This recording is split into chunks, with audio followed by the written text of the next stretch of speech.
We are allowing culture to ruin our families, to ruin the dynamics in our families, to ruin our kids. Culture has played a significant role in destroying our households. And the reason why I started off by saying we are allowing it is because I have to put the onus, the responsibility on us, and we have to take accountability for it moving forward. I was sitting here thinking the other day, and I wrote down a couple notes. I'm going to be bouncing back and forth between some thoughts that I had, some notes, and then also some chat GPT statistics. So they are chat GPT statistics, but for this conversation, I think that they're suitable. So when I say culture, what determines our culture? The things that we hear in music and the things that we see on TV, or the things that, yeah, I would say that. And then what do we do when we go outside? Our environment usually is a reflection of the things that we consume from an entertainment standpoint, either in music, movies, TV shows, things of that nature. That's why the Cosby Show was so influential for a lot of people, because it showed a black family, right? The Jeffersons, these type of TV shows. What was the other one with my girl on it? It's the one with all the numbers, the '07. I forget the exact one. The one with the, who's my girl? The girl from This Christmas. She plays in all the movies. The real fit lady, Regina King. It's either Regina Hall or Regina King. I think it's Regina King. All right, not the one that plays the stripper in Candy, not Candy from The Best Man, but yeah. All right, Regina. So y'all know who I'm talking about. But another TV show. A lot of these TV shows used to show the family dynamics, a strong father in the household, a strong or uh, a very feminine mother, and very, the reason why I hesitated to say strong mothers as well, but strong in their role as being a mom, strong in their role as being a father. This is what I saw in a lot of these TV shows. As I got older, because I wasn't really around with the Cosby shows. I'm gonna be totally honest. That was a little bit before me. I was born in '87, so it was still on TV. I watched it, cool, but I don't think I was watching that a lot. Just being totally honest. I grew up on the Fresh Princes, the Family Matters, the Full Houses, the Parenthoods, My Wife and Kids as I got older, Home Improvement, the Uglies, Boy Meets World. A lot of these different shows. This is what we grew up. Now we still grew up on the Martin. You know, we still grew up on the what's the one with Queen Latifah and the ones that Friends and the similar shows. So we still grew up on what was the one with Queen Latifah? Hold up, now I gotta look that up because that's kind of crazy. That dang, how do I not remember that? We used to joke around about it. Hold on, Queen Latifah TV show, Living Single. I'm gonna forget the name of Living Single. We used to clown about it because my homegirls lived upstairs. Neither here nor there. All right. The point is that in a lot of these TV shows, and specifically with the father, there was a strong father in a lot of those households that led the family. Whether it's Uncle Phil in Fresh Prince, Carl Winslow in Family Matters, Danny Tanner in Full House, who was holding it down as a single dad when you really look at it. Tim Taylor was from Home Improvement. Tim Taylor passed away. Wait, did Tim Taylor pass away? Hold on. I think Tim Taylor passed. I don't want to say that. Tim Taylor. Hold on. Yes, so Tim Taylor did pass away. So definitely a rest in peace to Tim Taylor. I just wanted to say that before we move forward. But Parenthood, Robert Townsend, My Wife and Kids with Damon Wayans. Even D.L. Hughley and the Hughleys, all these different shows. As a matter of fact, I have a bunch on, because I was looking up on ChatGPT, and they gave me a bunch more with Step by Step, Frank Lambert, Seventh Heaven, Eric Camden. I didn't watch as much Seventh Heaven, but I had a friend that was addicted to it. But a lot of these TV shows, they showed fathers in the household. They showed that. And when I asked ChatGPT told me that the modern shows tend to show more single parent households. They tend to de emphasize the nuclear family. They explore complex or absent fatherhood. These are a lot of the things that are getting pushed out to us nowadays with all of the other craziness that we have to deal with. So, with all the craziness that they're trying to push on us, because we got to understand that entertainment is used for a reason. It's to influence people one way or another. That's why the CIA has a budget in Hollywood. That's why when it comes to no different than the government taking an interest in the things that Malcolm X was pushing to the community, saying that he's going to be the next Messiah, which is why he's so dangerous. The same reason why they were interested in Martin Luther King, because it's a form of influence. All right, the people in power, not the politicians, but the real people in power, whoever they are, it is very important for them to control the masses. So how do they control the masses? By making sure that they control the things that people consume. So this is not any conspiracy theory. It's just obvious. Just like you give your kids certain books to read because you want their minds to develop in a particular way, just like you may show your kids different sports because you want your kids to play certain sports, it's the same thing. They're looking to lead us one way or another and influence us in different ways. The problem is with the parents not being in the household, more specifically the father. When I look up some of these numbers and it says as of 2023, approximately 24% of children in the United States live without a biological step or adoptive father in the home, equating to about 17.6 million children. And what's wild is it says this figure represents a slight improvement from previous years. For instance, in 2012, the number of children living without a father peaked at 20.6 million. And something else that I noticed that was interesting as I got into breaking it down by race. So Asian families, it says, while specific percentages are not provided, Asian American children generally have lower rates of father absence compared to other groups. Damn, the number's so low that they don't even have numbers on it on ChatGPT. In the white families, it's approximately 20.7% of the kids living without their biological fathers. So 80% are. In Hispanic Latino children, about 31.2% live without their biological fathers, so about 69% are.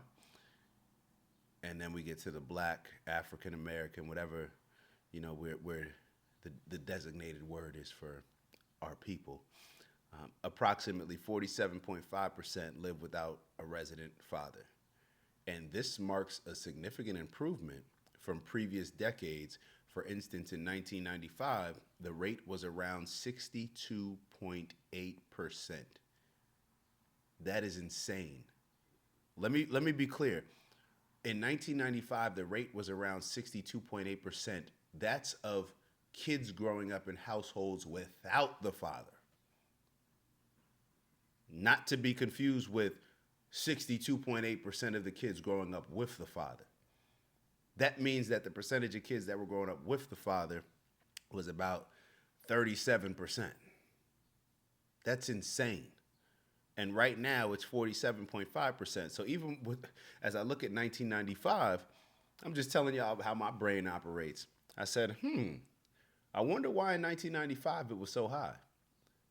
Let me Google or ChatGPT when the crime bill came out. You know, the same crime bill, the one that Biden was the one that initiated it, and then Bill Clinton signed it into action. Y'all remember that same crime bill that destroyed more black families than maybe any other piece of paper or any other bill in the history of our country, would you say?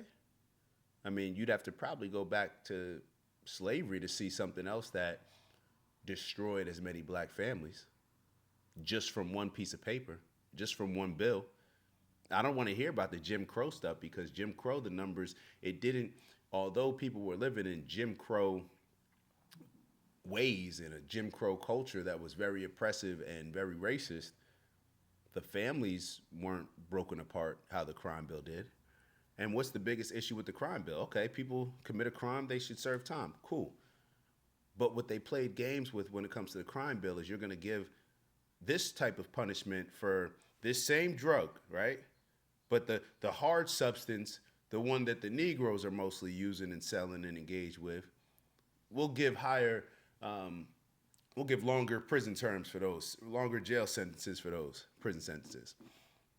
But the soft stuff, the ones that cost a little more money, the ones that the elite, the more affluent communities will afford and engage with, those won't be as significant. Now that's to my understanding. So let's actually look that up. Were the punishments different for crack cocaine compared to soft cocaine? Let's see. Were the punishments different? Yes, punishments were dramatically harsher for crack cocaine compared to powder soft cocaine, especially starting in the 1980s and lasting well into the 2000s. So, you got this 1994 crime bill that was introduced by then Senator Joe Biden. Took a lot of black fathers out of the household. Now, the accountability and responsibility, y'all know how I rock, has to fall on the fathers. But it's just very interesting, looking from afar, the same political party, the same politician in Joe Biden and in Bill Clinton, who claimed that they loved the black community so much, especially when it came to Bill Clinton. We used to run around saying he's the first black president. It's just very ironic how these same people that introduce bills or sign bills through, they're clearly hugely unfair to one group compared to the others. It's the same drug. Same drug, right? So just from that standpoint, I just think that it's funny. I think it's just one of those hypocritical things that the Democrats do, the Joe Bidens, the Bill Clintons, the Barack Obamas, they do. But because they know that black people will continue to vote for them no matter what, they don't care. They don't care. But that's not exactly what I wanted to focus on when it comes to this. Representation matters. So the things that we're seeing on TV, they play a huge role in our perspective on life. All right? Perspective determines how we see the world and perhaps how we ultimately see ourselves interacting in that world. The ceilings that we may set for ourselves. Or on the other side, the dreams that we believe that we can build and work towards. It depends on how we see the world.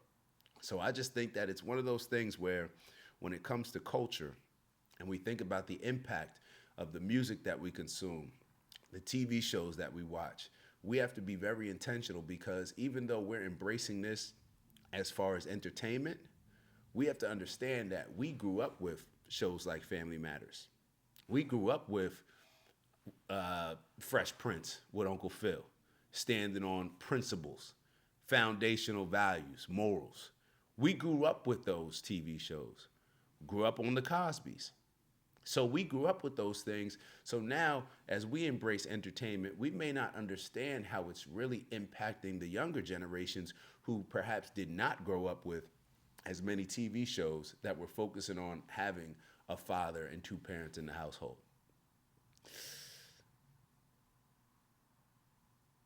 You don't know what you don't know. So a lot of the young kids, they're not going to know the impact that it's making on them or having on them. And we're not going to know perhaps until it ends up going left. So it's something that we have to get ahead of.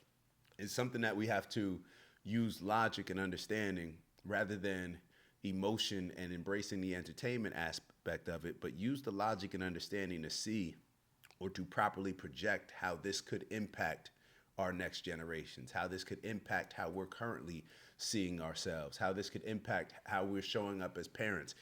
A lot of us deciding not to become parents, all these different things play a huge role. So it's just something that stood out to me. Maybe it has stood out to y'all, but everything that we consume, I'm always looking at it from the standpoint of is, what are they trying to get us to think? You know, how ignorant are they trying to make us? Where are they trying to push us one direction or another? Just think about it. It's easier now more than ever. They control algorithms. They can put money into certain algorithms. They can put certain shows out on Netflix where the masses are all going to embrace at the same time. They can hype it up. We can all go out and watch Sinners. We can all go out and do. It has become very easy for us as a society to get manipulated because we have so much access to content and because they have so much access to our information by understanding exactly how our minds worked. We call it the algorithm, but it's really just them studying the habits and patterns of our brains. So once they study those habits and can predict certain things, now they can put things in front of us that we're going to be drawn to that can potentially mislead us. So on that note, as always, please like, subscribe if you haven't already. Most importantly, leave some feedback. Leave your comments. Let me know exactly what you're thinking on the matter. Let me know where I'm wrong. Let me know where I'm right. You can let me know where I'm right, but definitely let me know just how you're seeing it. You know, it's not about just wrong or right. We want to make sure that we're getting as many different perspectives, so therefore we can have a more accurate perspective of how to address certain things in society to work towards purposeful abundance as we always strive for. And what's the impact we're going to make on this world? That personal legend.